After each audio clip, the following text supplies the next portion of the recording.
Hello, this is Janet Gallen welcoming you to Love Letters Live. And today's guest is Tyler Chabot, who is going to talk about romance that didn't work and romance that did. And actually, I shouldn't say that because Tyler, you're going to talk about whatever you want to talk about. Yep. Okay. Okay. Okay.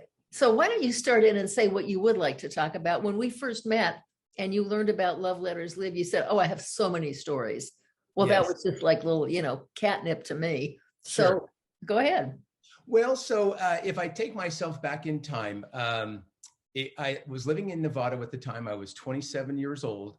I had a roommate that had found his love, and so he moved out, and I was looking for a new roommate. And so this woman, she responded to my ad, and came to the door, and I opened up the door, and I thought, oh, she's pretty nice, and as it turns out, she was more than just nice. So kind of fast forward, as she was living there, I got to know her more and more and more, and a romance blossomed. Oh, so it wasn't just love at first sight when you opened the door and you were knocked off your feet. It grew. No, right. It grew. That's Exactly. nice. And then so we were kind of at the right place at the right time. And so invariably we ended up dating. And Dating and being roommates. correct. Okay. Exactly. So it was a very convenient way to find a significant other. So at that point, we continued to see each other. And about a year and a half into the relationship, I decided I wanted to ask her to marry me. So she did say yes. A little kind of a sidebar. Not that I'm incredibly clever, but what I did do is I was going to ask you about the proposal. yeah. Yes. So we had this it was a Chinese restaurant that we were very fond of, and so I went out and I bought a bag of fortune cookies, and I broke one of the fortune cookies. I took the fortune out. I did a little typing, little tiny little piece of paper that was the size of that fortune, and I said, "Will you marry me?" I put it back in the cookie. I glued Oh, it back together. And from there, we went out and we had dinner, and I gave the cookie to the waiter. And I said, make sure that when you present us with the fortune cookies, that the one that is the one that I'm giving you is closest to her. So oh, making sure she that, hadn't seen it yet. oh no, she hadn't seen it yet. So well, Oh, I'm sorry, and I kind of need to maybe that's okay. That's very clever. I just misunderstood. Go ahead. I didn't make it clear. So then we went out to this Chinese restaurant, and at that point, I had decided that was when I was going to propose to her. So I gave the fortune cookie to the waiter, who then presented it to us at the end of the meal. I opened up my fortune. I don't know what exactly it says. And when she opened up the fortune, she read it 2 or 3 times, and it just didn't register. And then all of a sudden, the light bulb went off, and she started crying and said yes, and it was all wonderful. So as we continued down the road of trying to prepare for a wedding, at least to a point, we didn't set a date at that point, but we're finding the right time. And as I got further down the road in this relationship, I think I realized, or didn't want to believe it myself, that I'm thinking, is she the right one for me? What made you start wondering that?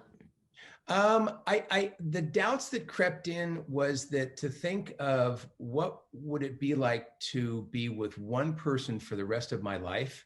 And I've always been a very loyal person. I'm not the type of guy that is a player. I wouldn't, say, hey, I'll just go ahead, and if she doesn't work out, I'll find, somebody else. So and so I started really being aware of, could I spend the rest of my life with this person? And I was in denial for a very, very long time. And when I say a long time, I would tell you that was months and months and months. And then there was a very poignant moment. And that poignant moment came when one of my very good friends was getting married. And so it was a very, very elaborate wedding that was in Yosemite. And my fiance and I went to the wedding. It was a big, big hoopla, beautiful. I mean, the setting, the grounds, it was just incredible. And so at that point in time, it hit me like a ton of bricks. When the wedding was over and the reception started at the Ahwahnee Hotel, I remember sitting in the lodge in very, very deep thought, and a wave of reality hit me. And I thought, I can't marry this person and it wouldn't be fair for me to marry this person.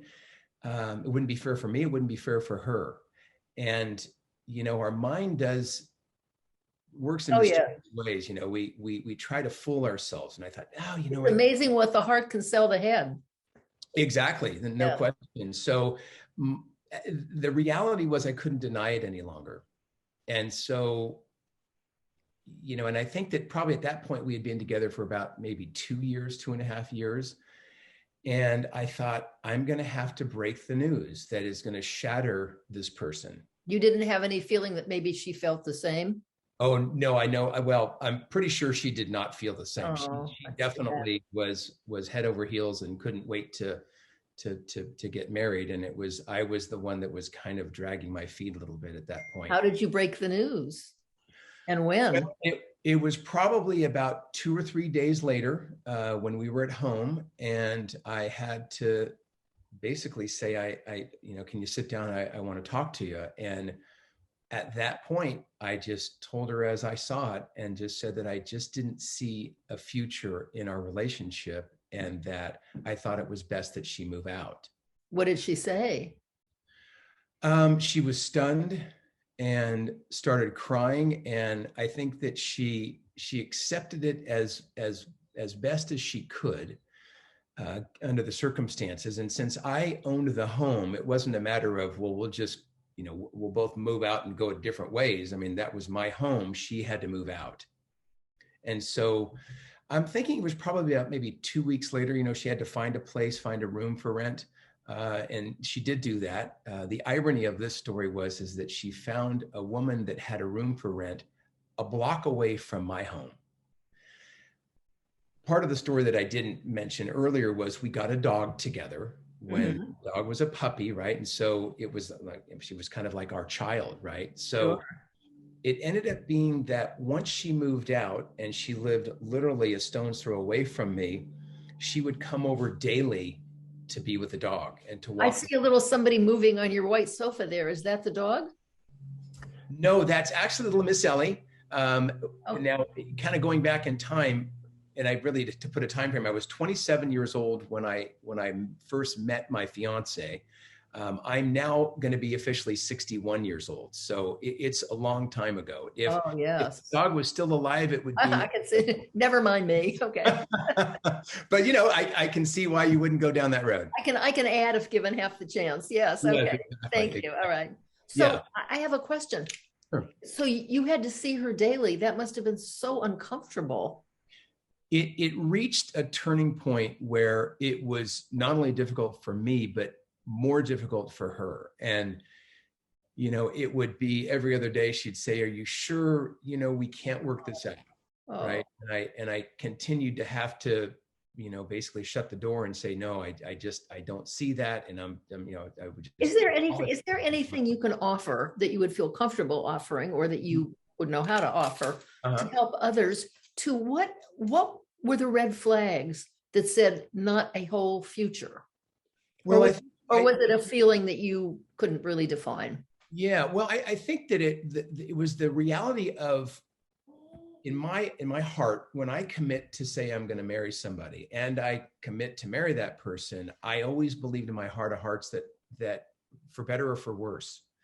And I thought that for me to ignore what my heart was telling me and allow my brain to control the next action, which would have been to be married, really, I would tell you, I had to really listen to what my heart said. And it was arguably one of the most difficult things that I ever had to do, to know that I was going to devastate this person, that they were going to have to be, moving out and finding a new life. And so really what I would say to anybody that can hear this story would be, listen to what your gut says, listen to your heart. Don't try to justify, because it's so easy to make many, many justifications in our life why we should do this or why we should do that. You touched on a couple of things. First of all, I think that getting married when you know it's not right and you may have to end it after marriage is worse. Although listening to you, the pain of being left it has to be just horrible. But the pain of being the one who does the leaving, who pushes the other person away, that's something that we don't often talk about. Right, right. I had been my very first love of my life when just out of high school. She was the one that instigated the breakup in our relationship, right? And not that it really kind of tit for tat, but I remember, I think that the pain that I felt being the recipient of the breakup was more difficult than, I guess, my experience being the one that was severing the ties with my fiance. So for you, it was harder to be left than to do the. Yes, it was definitely harder to be left. And I think because knowing that it was harder to be left, I could empathize that this was a devastating moment for her. Yeah. And it was a really terrible feeling to know that I was the cause of someone's great emotional turmoil. There you have it. For a nice person to have to carry that burden is difficult. Are you by any chance in touch with her? Or do you know anything about her now? Well, fast forward, I have seen her every once in a blue moon. She's doing well, as well as can be expected. But it's really funny because when I think about how old I was, I was probably just about, I think I was 29 when I broke up with her, right? And I do the math. That's more than 30 years ago. I haven't been in contact with her, or that I haven't seen her. Probably it's been 20 years. Is she married? Well, no, she's not married from what I understand. I have a friend of mine that knows her, and that she's had relationships, kind of come and go and things like that, but she never did marry. Well, this is a sad story, and I'm glad it ended well for you in that you did find the woman that you did marry. You want to talk about finding your, was that a challenge to win over your wife? Well, it's funny you should ask that question. So I know I probably, when you met me, I wouldn't have given you the impression that I'm shy. That's for sure. Right. And anybody that meets me would never think, oh my gosh, Tyler, you're so shy.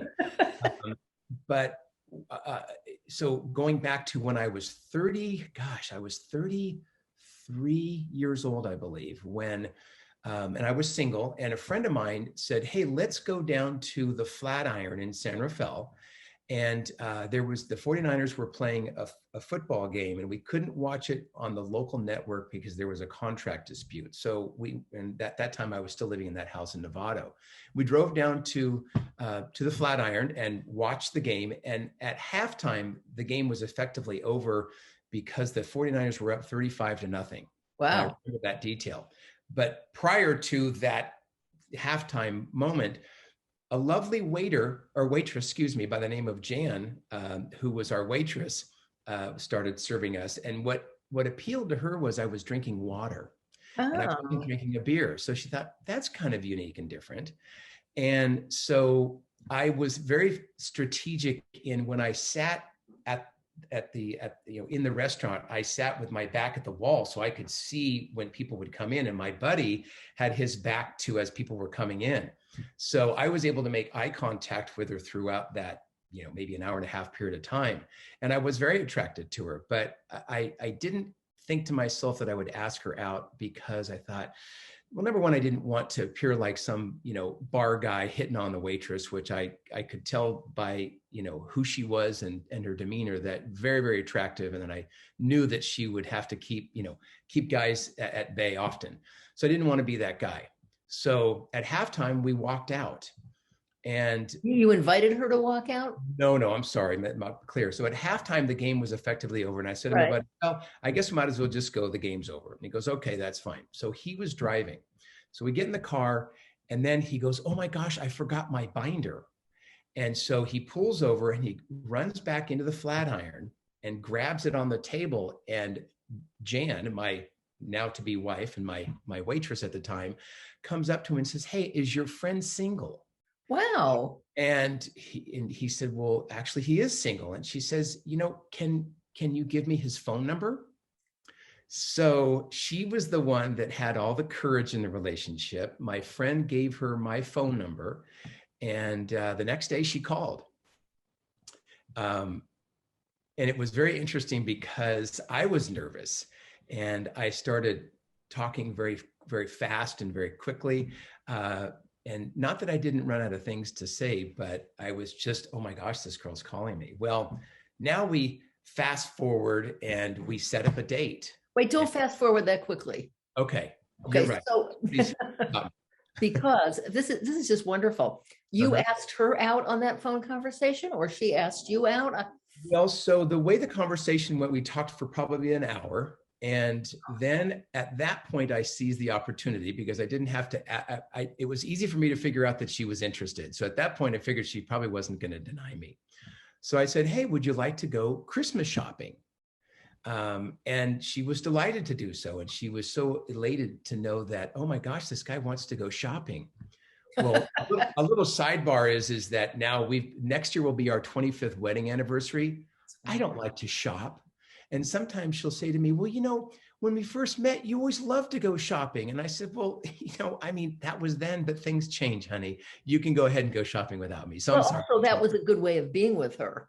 Oh, absolutely. You don't have to do that now. You're with her all the time. Exactly. And I still go and things do change. Oh, yeah, things change. But I do shop with her periodically. It's just not, I'm not as enthusiastic going shopping now as I was as I was setting up my first date. Okay, I have a question about that. Let's go Christmas shopping. Sure. She saw something wonderful in you, clearly, that you were drinking water and you weren't getting soused at the game. Right. And other people were drinking alcohol and you didn't need to or didn't want to. And then let's go Christmas shopping is such an indication that you're a giving person. Wouldn't you say? I mean, that you're focused on doing for others.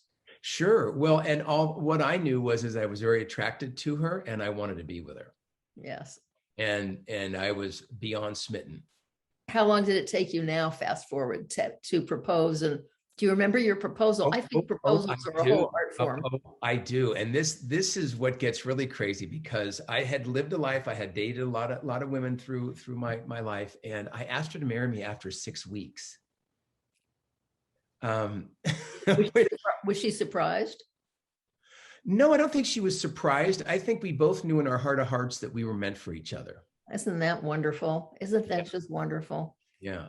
And how I asked her to marry me is I didn't use the fortune cookie trick, just so that you know. We went to Walala. And Walala is up north. Correct. Correct. And so I had already got the ring. I was all set up and we were on the beach and I had a big stick and we were playing some kind of a word game. And I said, oh, let's see if you can figure this out. And I was making sure I was far enough from the surf that it wasn't going to destroy my message to her. And I wrote in big, bold writing, will you marry me? And of course she started to cry and we both got teary-eyed, hugged and kissed, was beyond overjoyed. And then so I had my camera, took a picture of it. I was going to ask that because we didn't have, cell phones then to take pictures. Right. Well, it's really kind of interesting. So it was a digital camera, but it was. I remember those. Right. But I did have my camera, so I took a picture of it. We still have that tucked in a drawer somewhere. But within about 5 minutes, the surf came and wiped the message away. So and so at least we got the memory of the picture. I have a question because I am about love letters, and this everything you're saying is just so instructive. Mm-hmm. Are you or were you ever a letter writer? I wasn't necessarily a letter writer, although I'm actually, if you look at my strengths, if there's one thing I can say from an academic standpoint, I'm a very good writer. And so so this is kind of a different sidebar, but yes. And so, but I wasn't a writer of love letters. Let's put it that way. What were you a writer of? Little notes, little trinkety things. When I look at my past or when I was meeting my wife, I wasn't necessarily as much of a writer then as I am now. And when I say do you write notes to her?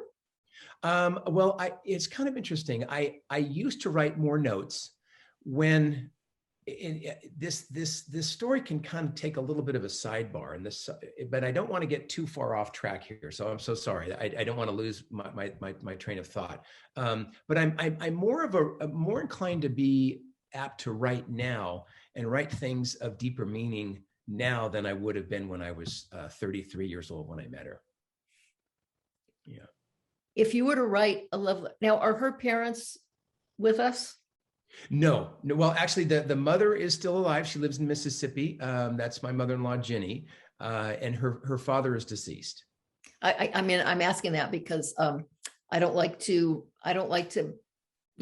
give, well, your business who you write to. I'm thinking though, a love letter to her to thank her for giving birth to this woman. Great idea. Great idea. And I have told her that in specifically in words, I've told her that, but it wouldn't be a bad thing to put it in writing, actually. Not only wouldn't it be a bad thing, it would be a wonderful thing. I don't know how old she is, but I do know that as we get older, memory fades, and you could have told her in person, I'm sure you did. Sure. But to put it in writing, to put it in a letter, that will be the letter that she keeps in her bedside table drawer forever. People just do. And if she ever just feels like an extra little uplift in life, she'll take that out and read it again and again. Yeah. I mean, a letter that's everything wonderful about your wife, everything she taught her, and everything wonderful about her. Sure. Oh, I hope you do it. Right. There's a lot to write. Okay. And by the way, there's a lot to write. Sometimes people say, how long should a letter be? And it kind of depends on the ability of the receiver. How much patience does that person have? Maybe you want to do 2 letters. Right. One about your wife. Well, who knows? I know it's in good hands if it's in yours. Yeah, well, I appreciate that. And coming from an expert like you, you've inspired me. I'm glad. Oh, I hope you do it. Okay. And I'm so happy for you. Well, thank you. And your wife and your daughter, and that you all have each other. Well, so I guess, can I wrap up the story? Is that what? Oh, I'm sorry. Yes. That's okay. Well, so if we fast forward, here it is. Next year is going to be my 25th wedding anniversary, which I mentioned earlier. We have a beautiful daughter, Ava, who's 20. Our son, Jace, is 22. Oh my goodness. Okay. Yeah, so we're a full package now. Wow. So wonderful. how things change. Okay, so I'm just going to go repeat myself how happy I am for you. You referred to your daughter before. How nice that you have a son and a daughter. Yes, exactly. I didn't want to leave him out. No, of course He's not. An important part of the story. Right. Well, thank you, dear. I look forward to talking to you again at some point about something. And I know this is going to be just really great for people to hear. Wonderful. Well, I appreciate you taking the time to talk to me. I've enjoyed it. And a little bit nervous, but I've enjoyed it. You remember that song, Breaking Up is Hard to Do? Indeed. That was just a.